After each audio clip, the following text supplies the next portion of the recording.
Bonjour à toutes et à tous, bienvenue, c'est vendredi, vous le savez, le vendredi, le podcast Chef passe en mode entrepreneuriat. Vous découvrez le portrait d'un entrepreneur et en bonus à ce portrait, on a cette petite session entre nous. Adrien, salut. Salut. Adrien nous explique chaque semaine comment ouvrir un restaurant parce que lui, il sait, c'est son métier, il accompagne les chefs dans cette optique-là. Aujourd'hui, on va parler des formations qu'on doit peut-être suivre pour éventuellement obtenir des licences. Enfin, je dis éventuellement, mais il vaut mieux les obtenir quand on veut ouvrir un restaurant.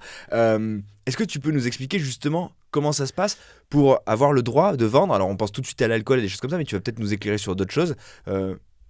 Comment on peut avoir le droit de vendre ce qu'on veut quand on veut? En fait, en restauration, on peut vendre à peu près ce qu'on veut, mais c'est soumis à des autorisations. Et ces autorisations-là sont soumises à des formations. Tout d'abord, j'ai parlé de une des choses les plus importantes, c'est la formation hygiène HACCP. Petit tips. HACCP. Je précise parce que toi, c'est une évidence pour toi, mais moi, je ne connais pas cette histoire. Donc voilà, c'est HACCP. Oui, c'est tout ce qui est relatif à l'hygiène, traçabilité, etc. Okay. C'est une formation de 2 jours. Et petit tips d'ailleurs, c'est chaque exploitant du restaurant doit obtenir cette licence. D'accord. Par contre, qu'est-ce qu'on entend par exploitant, pardon, mais c'est une personne qui est sur place. Ok. Voilà. Genre tous les salariés doivent avoir ça? Non. Tu dois avoir une personne de l'exploitation doit l'avoir, mais doit travailler sur place. Ok. Il faut toujours qu'il y ait quelqu'un qui soit chef, porteur de ce titre et qui soit sur un accord. Ok. Voilà. Petit tip, si vous avez passé votre CAP après 2006. Cette formation, elle est comprise dans ce. D'accord. Donc pour les gens qui ont passé le CAP après 2006, pas besoin de s'en préoccuper. Ouais. Ils ont leur. Par contre, avant, tu dois la repasser. Ok. Ensuite, tu as le permis d'exploitation. Ok. Qui lui te permet de vendre de l'alcool en complément d'un repas.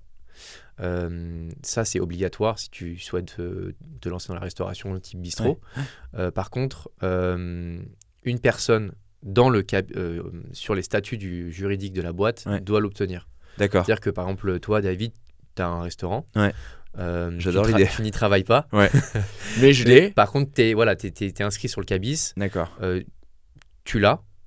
Les autres personnes inscrites sur le CABIS ne sont pas obligées de l'avoir, même le chef, etc. Okay. C'est bon. Si je suis dans les statuts, si j'ai ce permis d'exploitation, donc cette licence pour l'alcool, ça marche, même si je travaille pas sur place. Exactement. Ok, ça marche. C'est un droit d'exploitation en fait. Ouais, ça te permet de vendre de l'alcool de 8h à 22h. Si tu veux vendre de l'alcool de nuit, donc 22h à 8h, tu as une formation en plus. D'accord. Le PV-BAN. D'accord. Donc qui permet de te vendre de l'alcool le soir. Ok.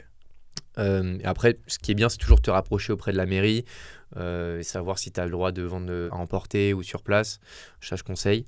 Et au niveau des licences d'alcool, donc tu as la licence restauration qui te permet de vendre de l'alcool en complément d'un repas, mais tu as d'autres licences. Tu as la licence 3 qui te permet de vendre de l'alcool sans repas jusqu'à un pourcentage de 18 degrés.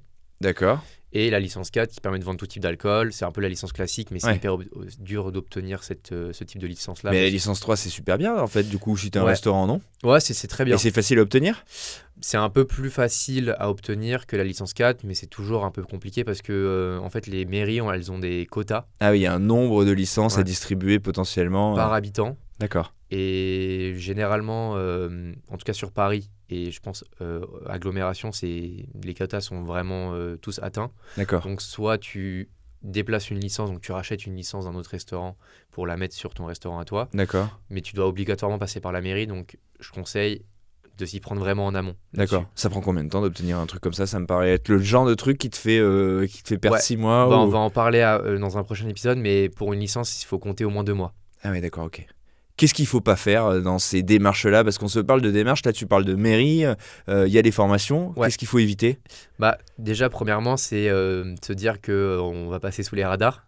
Mais qui fait ça? T'as déjà vu ça? T'en as plein qui font ça. Mais... On verra bien. Mais c'est sûr que si tu te fais choper, derrière, tu peux avoir des conséquences assez graves. Soit on te retire la licence, soit on te ferme directement ton exploitation. Ouais. C'est pas vraiment, c'est un cas. Aucun sens. Voilà. Ne pas faire ça. Ne pas faire ça. Et ensuite, il y a d'autres types d'affichage, mais là qui sont pas soumis à des formations, mais c'est obligatoire aussi, donc j'en parle aussi dans ce petit podcast. C'est afficher tout ce qui est prix, tout ce qui est allergène. Si tu filmes c'est obligatoire, ça, il faut l'afficher. ouais, c'est obligatoire. Bon, c'est pas très grave si tu l'affiches pas, mais si tu as un contrôle, ils vont te demander de l'afficher. Ouais, ils vont pointer. Mais ça, c'est des choses qu'on oublie en fait. Pareil, si tu filmes ton restaurant, tu dois installer l'espèce de petite Marianne que tu vois au début quand tu rentres dans le restaurant pour dire que tu es filmé. Donc ça, c'est super important. Et voilà. Mais ça fait beaucoup de trucs à prendre en compte, quoi. Ouais. Qu'est-ce qu'il faut se dire au final? C'est que, en gros, moi, ce que je comprends de ce que tu nous expliques là, c'est qu'il y a quand même un cadre des formations pour obtenir des licences. Il faut bien calculer ce dont on a besoin. En fait, ce qui est important à comprendre, c'est que tu peux pas faire ce que tu veux, tu peux pas vendre ce que tu veux. Par contre, Il faut pas plaisanter. Ouais, voilà, faut pas plaisanter, mais tout est soumis à des formations, des licences. Et pour obtenir ces licences-là, il faut que tu te formes dessus, soit tu affiches correctement aussi pour que le consommateur soit pas trompé et qu'il sache dans quel établissement il est. Règle de base. Est-ce que juste, pardon, j'ai une question qui me vient là, mais est-ce que c'est compliqué? Est-ce que tu t'es retrouvé toi parfois, ou est-ce que tu as vu des gens établir des projets et se dire putain, mais en fait on n'a pas de licence, ou on trouve pas de licence, ou je sais pas, où le quota est épuisé, ou... Alors pour la licence restauration HACCP, non, parce qu'en fait t'as pas d'examen à la fin, donc il faut juste que tu aies 2 jours et demi, 3 jours. Que tu aies fait le truc. Voilà. Par contre pour les licences 3 et 4, moi j'en ai pas vu personnellement. Là je travaille dessus sur l'auberge, mais c'est vrai que on le prend vraiment très au sérieux, et ça rentre quand même parce que c'est déterminant, non? Ouais, c'est déterminant pour le projet, donc si on n'obtient pas cette licence derrière, tu peux pas, ton projet n'est peut-être pas viable en fait, donc par exemple nous on a prévu d'ouvrir en juin. On s'y met dès maintenant. Donc dans on est dans 6 mois, ok. Dans 6 mois. Donc on se dit 6 mois, c'est vraiment une priorité, parce que si on l'a pas, on doit vraiment trouver un plan B. Et donc on met toutes nos chances de notre côté pour obtenir ce type de licence. Ça fait partie des choses auxquelles penser quand on a le projet d'ouvrir un restaurant, donc bien en amont, et c'est pour ça que tu es là, pour accompagner les chefs justement à avoir ce petit truc en tête et se dire je m'en occupe. Mais du coup ça fait partie de toutes les choses qu'il y a à faire, à penser et à cocher comme case avant d'ouvrir un restaurant. Merci Adrien de nous avoir précisé tout ça. Quelles sont les formations, quelles sont les licences, qu'est-ce qu'il faut avoir, et surtout quand est-ce qu'il faut s'y prendre. Chaque semaine, chaque vendredi, tu nous éclaires sur un point justement auquel il faut penser absolument quand on écrit le projet d'ouverture de son restaurant. Merci mon cher. Merci. Merci à vous de nous avoir suivis. On se retrouve vendredi prochain pour un nouvel épisode. On va parler de quoi, Adrien? Attends, je regarde, j'essaie de faire du... Quel délai pour les autorisations en mairie? Voilà.